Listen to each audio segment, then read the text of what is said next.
When you're on call, it's tough being away from your family. There may be a week that you don't get to see, you don't get to see your kids awake because you end up working late every night. You never sleep really good because you're always expecting the phone to ring. I was pretty wore out because it was 100 degrees today, and I sat down in the air conditioning at home and just started to doze off when the phone rang. I just got home from picking up the baby from the babysitter, so I had to find another babysitter because my wife was still at work to run down and watch her for just a minute so I could come on in. Had a little pop-up thunderstorm, about 100 degrees. So now that this little thunderstorm went through, it feels like it's 120.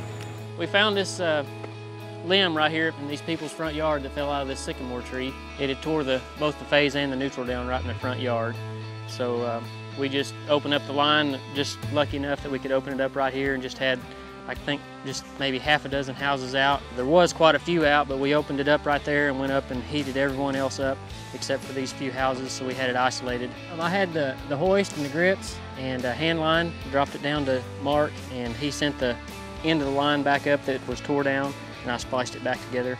We've got to cut a piece of this out and add a new piece of wire in to clean up the end of the wire. It boogers up the end of the line and kind of unbraids it, untwists it. So you got to cut at least 3 or 4 inches out, and that's enough to make it come out wrong up there. It's kind of like starting from scratch, so you can make the sag come out right. You got to keep a 4-foot spacing all the way down through there. Right now, we've probably got more outages to go take care of. It's always an adventure. It's really interesting whenever we're on call. There's an outage, there's a little storm, a little blow came through here, and you get odds and ends limbs, lightning. This just happened to surface when we were trying to get the line re-energized. I think it's a Virginia creeper.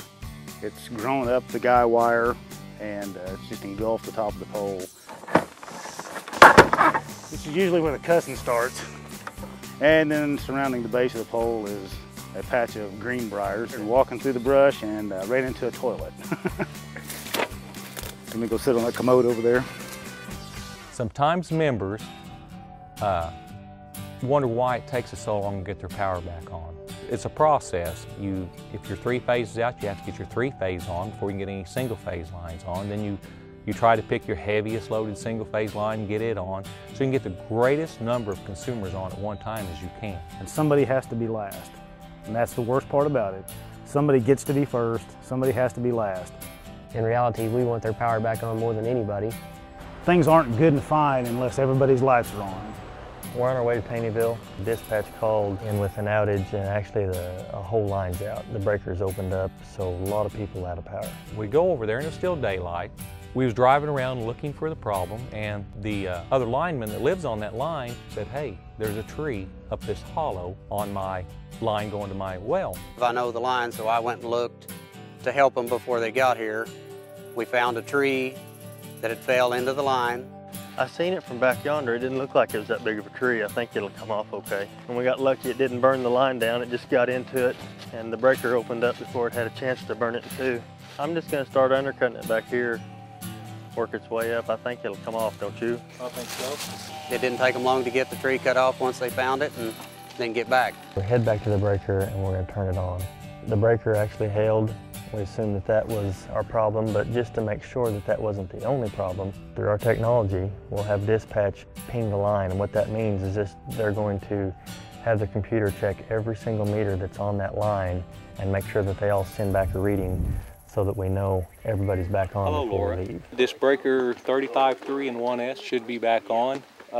Would you mind calling that Johnson and make sure he's got power for us, please? Well, dispatcher comes back, says we still have one person out. So we drive back down to the road where this one person was out. The fuse is out of his transformer. All the elements seem like they make my job difficult, but probably the biggest one for me is the darkness.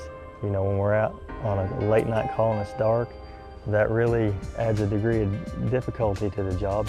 That's an old transformer, and I can't even get the old fuse out, so I'm gonna go get my climbing tools and climb up there where I can do something.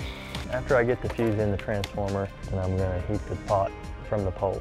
When I put the stinger on to energize the pot, I immediately can hear this pot start to bellow. It's fixing to blow up, so I gotta yank the stinger off as quick as I can. And in doing so, it draws an arc because there's a fault in that transformer and it's not wanting to break the connection. If I hadn't got the stinger off in time and it would have blowed the top off of the transformer, they're full of oil, and that oil is extremely hot. It'd have been a bad deal.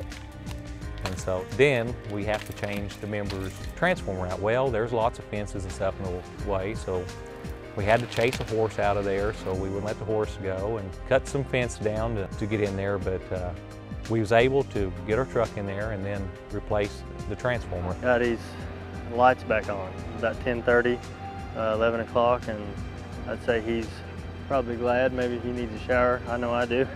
We got her on, ready to go. Technology has helped our response time greatly. It's helped our daily activities greatly. Squirrel? Probably. Hope so. He ain't on the pod if it's a squirrel. Here he is. Find him? Yep. Dinner. Not for me. Dispatch called us to this outage, and when we got here, we seen no one was home. With the new automated meter reading system, when their meter does not read, it sets off an alarm back in dispatch. A lot of times, if someone isn't home, they won't even know they've ever been out of power. This particular house, no one lives in it. They're actually from Florida, is what the computer said. If they did have something in the deep freeze, everything would have ruined. When we got here, the fuse was out of the transformer, so we refused the pot, checked the meter. Seems like there's always some type of obstacle when you get off the asphalt road, you know, and this time it happened to be cows, and they didn't want to get out of the way. Used to, we had a map book that was about 10 inches thick, and you had to look up that location number on a certain page and with a subsection, and it was a little bit confusing, and it took some time. Now you can punch in the consumer's location, and it pulls up address, their information, and we can drive right to it. Makes things a lot quicker. During the course of the day, that can shave hours off of the day. So it makes us more efficient. It makes us better linemen. Me and my call partner were on call, and they had several storms come through the area, and the crew that was on before us had an outage out on Poverty Point. The next day, we got a call at the same location that the line was out again. We found this brush up here, and it had the neutral pushed up into the phase. We trimmed the brush up here in this tree that was pushing the neutral up into it. Hopefully that'll be the cause of it. We have to go back over across the street at the three-phase line, take the fuse barrel down and put a new fuse in it, and then get the line back on. You've got to watch whenever you go around places. There's animals, dogs. You got to talk to them, and don't act like you're scared, because if you do, they'll try to get you. I went up and took the fuse down, put a new fuse in it, run it back up there, and heated the line up where the trouble was at. Everybody should be back on. The ping is complete, and you've got everybody back on. 10-4, that sounds good. Getting out there as fast as you can. You know, they've paid their bill, and that's what they pay it for, is for good, fast, dependable service. Whenever we get members' power back on, the best thing is just the feeling that you get whenever they come out and tell you we really appreciate it. Another facet of it, to be good at your job.